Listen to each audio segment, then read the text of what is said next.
LG तेरे खोखले वादे नहीं चलेंगे, नहीं चलेंगे, एलजी तेरे खोखले दावे नहीं चलेंगे, नहीं चलेंगे। एलजी साहब से एक्सपेक्टेशन थी कि वो हमारे सर पे हाथ रखेंगे, मगर आज वो हाथ ही उन्होंने हमसे पीछे मोड़ लिया।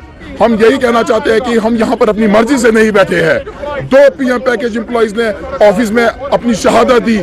कश्मीर घाटी में पीएम पैकेज के तहत अपनी सेवाएं दे रहे कश्मीरी पंडित पिछले कई दिनों से जम्मू में प्रदर्शन कर रहे हैं। वो कह रहे हैं कि उन्हें रिलोकेट किया जाए जम्मू में जब तक कश्मीर घाटी के हालात सामान्य नहीं हो जाते। लेकिन इस बीच जम्मू कश्मीर के उपराज्यपाल मनोज सिन्हा ने एक पत्रकार वार्ता के दौरान एक स्टेटमेंट दी कि जो पहले सैलरीज जो है वो हड़ताल के दौरान दी गई है, आने वाले समय में वो सैलरीज जो है वो बंद की जा सकती है अगर ये लोग काम पर नहीं लौटते, जिसके विरोध में इस वक्त कश्मीरी पंडित समाज के लोग हैं वो प्रदर्शन यहाँ पर कर रहे हैं। तस्वीरों में आप साफ तौर से देख सकते हैं कि किस तरह से जो कश्मीरी पंडित समुदाय के लोग हैं वो इस वक्त प्रदर्शन कर रहे हैं और जो एलजी मनोज सिन्हा की तरफ से एक स्टेटमेंट दी गई है उसका विरोध जता रहे हैं। कश्मीरी पंडित कम्युनिटी इन लार्ज और कश्मीरी पंडित एम्प्लॉइज इन पर्टिकुलर, एलजी साहब का जो इनसेंसिटिव बयान आया है हमारे एम्प्लॉइज के प्रति, उसको हम कंडम करते हैं कड़े शब्दों में। हमें एलजी साहब से एक्सपेक्टेशन थी कि वो हमारे सर पे हाथ रखेंगे, मगर आज वो हाथ ही उन्होंने हमसे पीछे मोड़ लिया। एलजी साहब कहते हैं हमने इनको तनख्वाह दे दी घर में बैठ के। मैं एलजी साहब को आज ये बताना चाहता हूँ सार्वजनिक तौर से, अगर आपने हमें तनख्वाह दे दी आप वापस ले जाइए। उस तनख्वाह को आप कंटीजेंसी फंड ऑफ इंडिया में डालिए और देश की जो है उन्नति के लिए यूज कीजिए। हम आपसे बात कर रहे हैं कि हमारी जान का खतरा है और आप तनख्वाह पे बात करते हैं। देखिए ये बड़ी इनसेंसिटिव स्टेटमेंट है। एलजी साहब तनख्वाह पे बात कर रहे हैं। आप एलजी साहब को मैं रिक्वेस्ट करना चाहता हूं, आप बताइए कि आपने इन एम्प्लॉइज की सुरक्षा के लिए क्या वहां पे खड़ा किया है। रिजर्व कैटेगरी एम्प्लॉय क्या रेंट के कमरों में रहेंगे? कश्मीरी पंडित पैकेज एम्प्लॉय क्या वहां रेंट के कमरों में रहेंगे? आप बताइए ना, आपने सेफ्टी और सिक्योरिटी के दृश्य में क्या किया इस एम्प्लॉय के लिए, और उसके कॉन्ट्ररी आप एम्प्लॉय की सैलरी बंद करते हैं और फिर दावा करते हैं जी मैंने इनको 3 महीने सैलरी दी और अब मैं बंद कर दूंगा। तो ये जो है बड़ी इनसेंसिटिव स्टेटमेंट है जो हम एक्सपेक्ट नहीं करते थे एलजी एडमिनिस्ट्रेशन से। पर देखिए हम उनके इस बयान की पूरी तरीके से निंदा करते हैं। ये काफी इनसेंसिटिव बयान था उनके लिए, उनके खिलाफ हमारे लिए। हम यही कहना चाहते हैं कि हम यहाँ पर अपनी मर्जी से नहीं बैठे हैं। 2 पीएम पैकेज एम्प्लॉइज ने ऑफिस में अपनी शहादत दी, इस कारणवश हम मजबूर हुए और यहाँ पर प्रोटेस्ट करने लगे। हमारी उनसे यही मांग है कि हमारी पहले दिन से कोई अकोमोडेशन की मांग नहीं थी, हमारी कोई प्रमोशन की मांग नहीं थी। आखिर आप एक इंसान की जिंदगी और अकोमोडेशन और प्रमोशन दोनों साथ में कैसे जोड़ सकते हैं? हमारी उनसे यही हाथ जोड़कर कृपा है कि कृपया हमारे पर ये क्रूरता ना बरसाए, ये कटुता ना बरसाए। ये किस तरीके का वेलफेयर स्टेट है जहां पर एक एम्प्लॉइज को आए दिन थ्रेट मिलते हैं, वो मारा जाता है अपने ऑफिस में, और दूसरी तरफ आपने उसकी सैलरी भी बंद करते हैं और आप कहते हैं कि हमने आपकी अगस्त तक सैलरी छोड़ दी।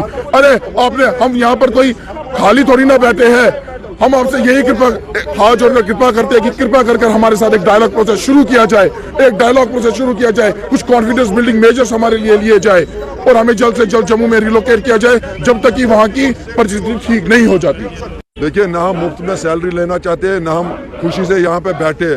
जो हमारी मांग है रिलोकेशन की, वो लेजिटिमेट और जायज डिमांड है, क्योंकि पिछले 15 दिनों में अगर आप देखें 4 थ्रेट लेटर्स एम्प्लॉयज की नाम पे आई है, और वो भी वो एम्प्लॉय जिसमें छोटे छोटे बच्चे हैं। और एलजी साहब को उसके ऊपर बात करनी चाहिए थी। थ्रेट लेटर्स क्यों आ रहे हैं? इस एम्प्लॉय को वहाँ पे सेफ्टी और सिक्योरिटी का माहौल कैसे दिया जाएगा?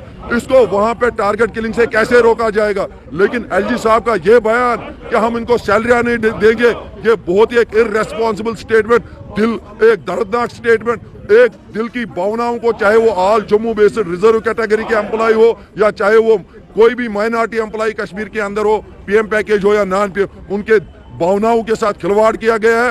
आज पूरी कश्मीरी पंडित समुदाय की छाती के ऊपर एलजी साहब ने लात रखी हुई है और जो उनकी मंशा है उसको आज एक जो फेलियर है उनका, उसको छुपाने का एक स्टेटमेंट आया है। हम तो जाना चाहते हैं, लेकिन आपकी नीति और मंशा साफ नहीं है। हम ये बोलना चाहते हैं आपकी नीति और मंशा में खोट है। हम वरना जाने को तैयार है, लेकिन आप सुरक्षा के ऊपर इस एम्प्लॉय की जान वहां पे कैसे बचेगी, आपको इसके ऊपर बात करने की जरूरत है। सैलरी आप दे या ना दे, ये एडमिनिस्ट्रेशन खुद देख लेगा, लेकिन being the head of the state आपको हर किसी नागरिक की सेफ्टी और सिक्योरिटी का दायित्व बनता है। और जब तक आप इस चीज को इंश्योर नहीं करेंगे, मुझे नहीं लगता तब तक कोई कश्मीर में सेफ है। कुछ कश्मीरी पंडित समुदाय के लोग जो हैं उनसे हमने बातचीत की और साफ तौर से उनका ये कहना है कि उन्हें शौक नहीं है कि वो जम्मू में बैठकर प्रदर्शन कर रहे हैं। वो कश्मीर घाटी में इस तरह से डर के और मौत के साए में अपनी जो सेवाएं हैं वो नहीं दे सकते हैं।